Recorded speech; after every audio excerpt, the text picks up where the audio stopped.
Planning, leading, organizing, and controlling. What are these things and why are they important for your business? Stay tuned to hear more.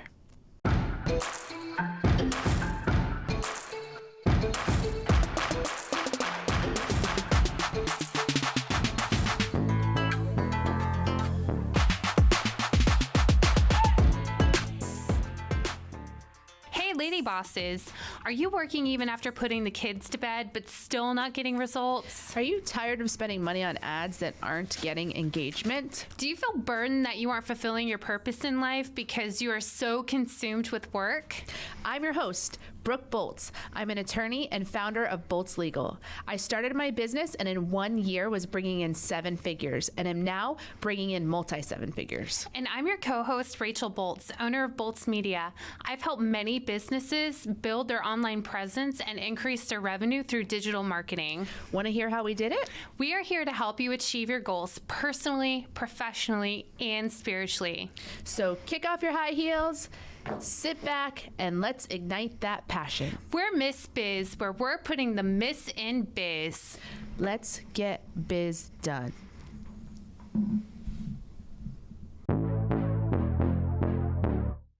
When I was in college, I took a course called Strategic Management. And within that course, they taught us the POLC method. And POLC stands for Planning, Organizing, Leading, and Controlling. And basically what this method does is it helps you to provide the framework for making your vision or your goals become a reality. And when I was in college, I learned nothing useful. I majored in political science, which taught me absolutely nothing about starting a business. So I'm a self-taught entrepreneur, so I am excited to learn some college level curriculum today about planning, organizing, leading, and controlling. Yeah, so it all starts with planning. That's where you have your vision, you have your goals. That's where you're setting the time to actually think about what your, not just your goals in general, but long-term, short-term. You're making them SMART goals, which stands for specific, measurable, achievable, relevant, and time-bound. And then you're figuring out what processes that you're going to implement to make it work. So the planning stage is really, really important because that kind of helps you get all of your ideas written down out on paper and you're going to make them happen. So what's an example that we can talk about today to apply the POLC method? So I think example that's probably relevant to a lot of business owners would be online advertising. So you realize you're trying to run your business, you're trying to get more leads, more referrals. So I'm going to do an online advertisement. But your planning stage really is where you're determining, okay, I'm going to do the online advertisement and I'm going to do a Google ad versus a social media ad. So that's where you're figuring out, what you're going to do and then kind of figuring out the processes and how they're going to get done. So the planning then would include things like researching which of those ads would be the most effective? Absolutely. Absolutely. Nice. So what's the organizing about? So organizing, that includes proper coordination between planning and resources. This is where you're going to set your budget. How much am I willing to spend? So in the example of the online ad, this is where you're figuring out like how long you're going to run the ad. So the length of your campaign, you're figuring out what you're going to spend either daily or monthly, what your budget exactly is for this. So as you're talking, my wheels are turning on ways that I can apply this or may already be applying this in my business, just didn't really recognize the terminology for it. So some things that come to mind for me and my law firm is that we use a case management software for organizing of all the cases that we handle. And that allows everything to be organized in one central place where all the staff can utilize it, and just allows us to find information quickly at the tip of our fingers when we need it. So would utilizing a software system like that be an example of organizing? 100%. Anything that is going to help you prioritize your tasks by importance and deadlines is going to be crucial into the organizing process. You'll also, in this stage, you'll figure out, am I going to do the work myself? Is my employees or one of my employees going to do it?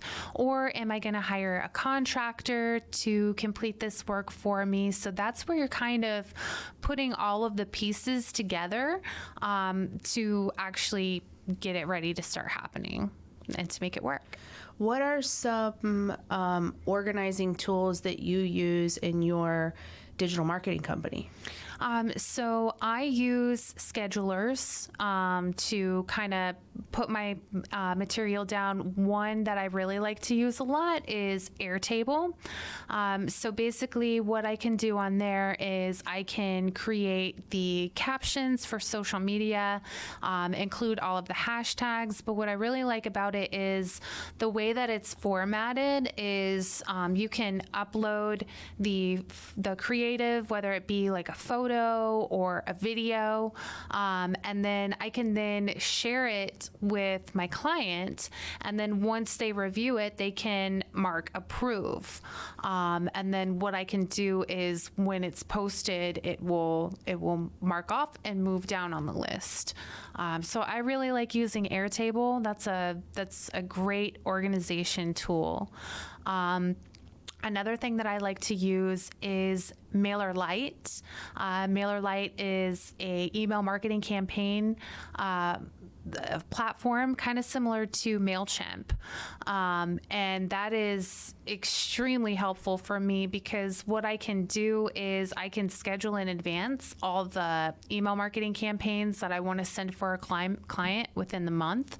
And then it will be sent out timely. You don't want to be whack. Cuckoo. We will cut you some slack. We got you. You just want to make a big stack. Ballin'. Listen to our biz hack. Today's biz hack is about using QR codes to increase your following on social media. QR codes can be created for free using a site called QR Monkey.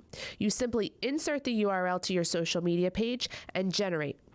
You can also add your logo and branding colors for aesthetic purposes. Consider printing a QR code to connect to attendees at an event or customers that come to your office. Nice. Another organizing tool that I've implemented is a lead software program. And this helps to track the leads that come in, and then what happens to those leads? Do they end up signing up with us to represent them, or do they not sign up for some reason? So having that lead software program, the one that I'm using is called Lead Docket. It's specific for lawyers, but I know that there are other programs out there that are utilized by non-lawyers, and it just really helps you to better understand what leads you're losing and why you're losing them, and then to help to make new processes or improve those processes to capture more of the leads that are coming in. Absolutely. And that is really important for another aspect, because if you know that 80% of the leads that you receive are turning into revenue for your business, then you know what kind of numbers you're working with and how much you need to increase it by should you want to reach a certain profit percentage or a certain revenue goal.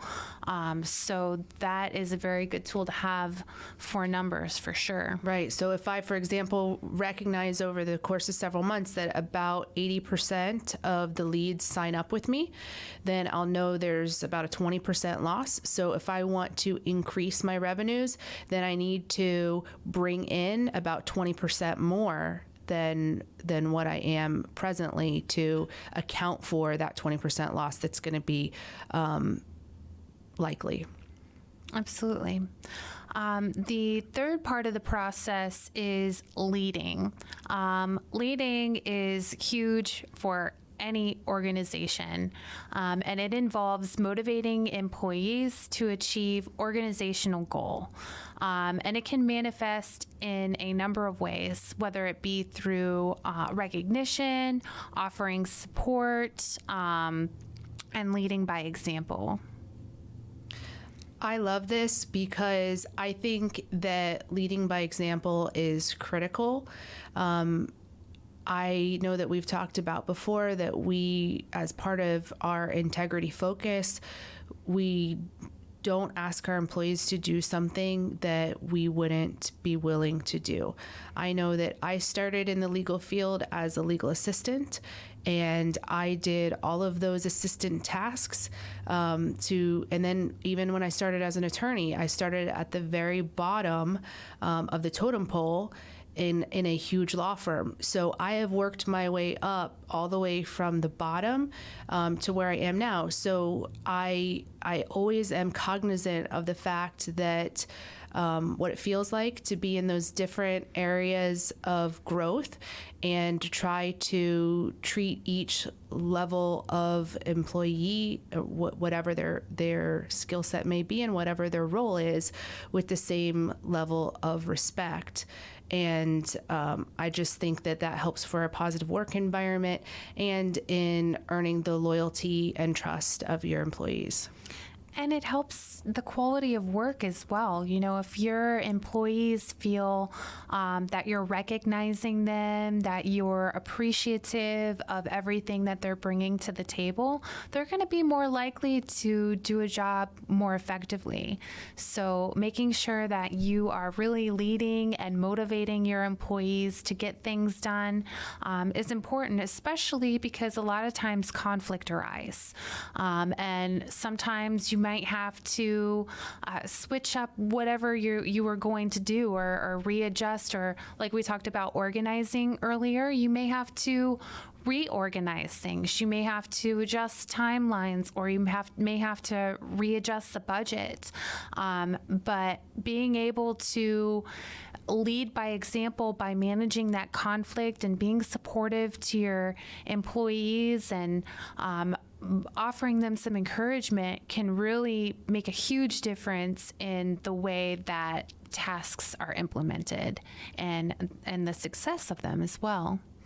So what is this controlling topic? I usually think of controlling in a negative sense. How does it apply to our businesses? So I thought the same thing as well. You always think that controlling means that, you know, somebody's breathing down your neck or something is very intense.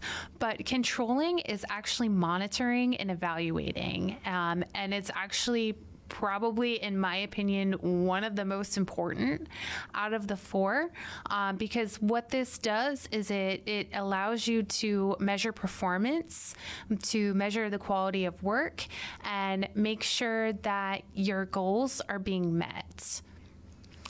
This is something that I didn't know the terminology for it, but it's something that I have improved at over the years. When I first started my business, I really only kept track of money in, money out to make sure that I had enough to pay the bills.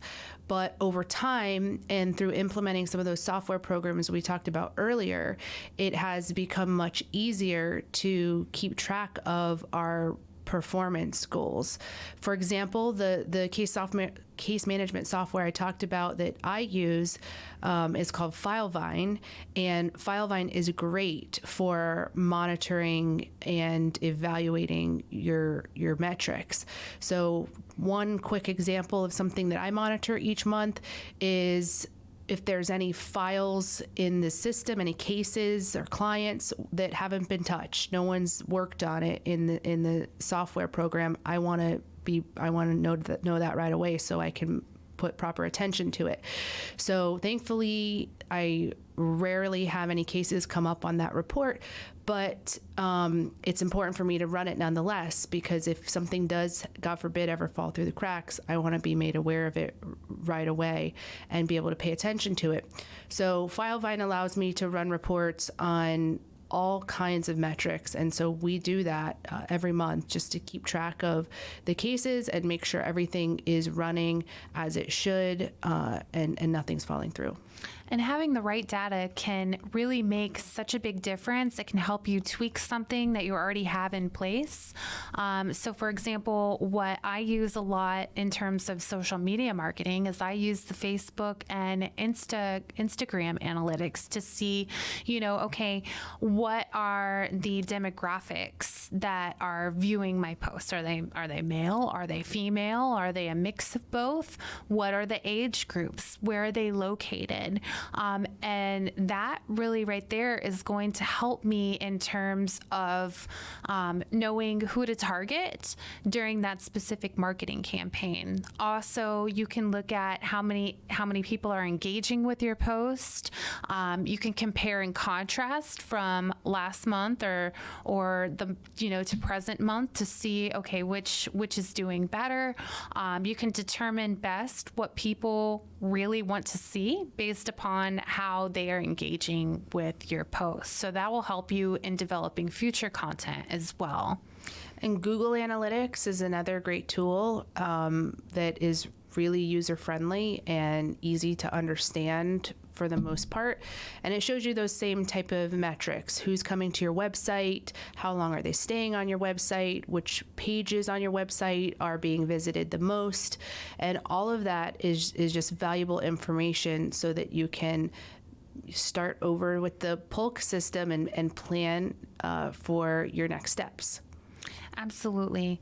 There's always room for improvement, and there's always room to tweak things as needed, but at least this framework helps to guide you and give you the right kind of idea, like where you should start, how you get it from in your head into actually being a reality. And this method has helped me in so many aspects of my life, from, college to running my own business, and even in my everyday interaction with my children.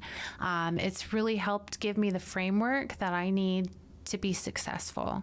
So when does someone apply this method? Is it just anytime you're in business and you recognize this is something I want to do, this is a goal I want to achieve, and then I sit down with a pen and paper and write down POLC and then just kind of fill in what my plan and my organization is, etc.?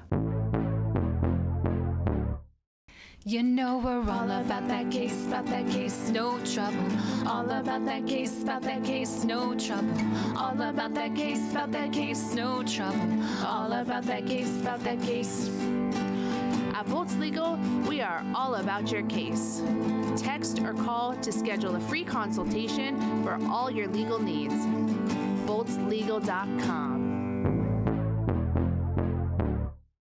Yeah, absolutely. Anytime that you have something that you want to accomplish that's rather complex in nature, this is how you can kind of walk through each and every step and plan it out effectively. So a lot of times I tend to have my best ideas at night while I'm trying to go to bed. My brain will not shut off. And then that's kind of when I write everything down. So whenever you have those moments where inspiration comes, or, you're just trying to start the process, write everything down, and then you can work very detailed from these different processes to write down exactly, okay, this is what needs to be done. This is who needs to do it. This is how much we're going to spend in order to get it done. This is the way I'm going to lead and motivate and guide whoever is doing it. And this is the way that I'm going to measure and evaluate in order to make sure that it's effective. I wonder if many people are doing this system but just didn't recognize it or didn't have the awareness of the titles to be intentional about it. I believe a lot of people probably do this to a certain degree. Most people have checklists, where they'll just simply write down what they need to do and then they'll mark it off. That is a good tool as well to use, but this method is just a little bit more specific, so that you can make things as detailed as possible to ensure success. Okay, I like it. I'm excited to try it out and see how it goes. Let us know if you try out the POLC method and you like it or dislike it. Let us know your thoughts and your feedback. And until next time, thanks for tuning in. We appreciate you and are honored to be on this journey with you. We can't wait to help you, to encourage you, and show you how to grow personally, professionally, and spiritually. If you found Ms.Biz helpful, please leave a review and share with others. You can follow us on social media at Ms.Biz Podcast. For legal questions or services, please visit boltslegal.com. And for digital marketing needs, please visit boltsmedia.com. Let's get biz done.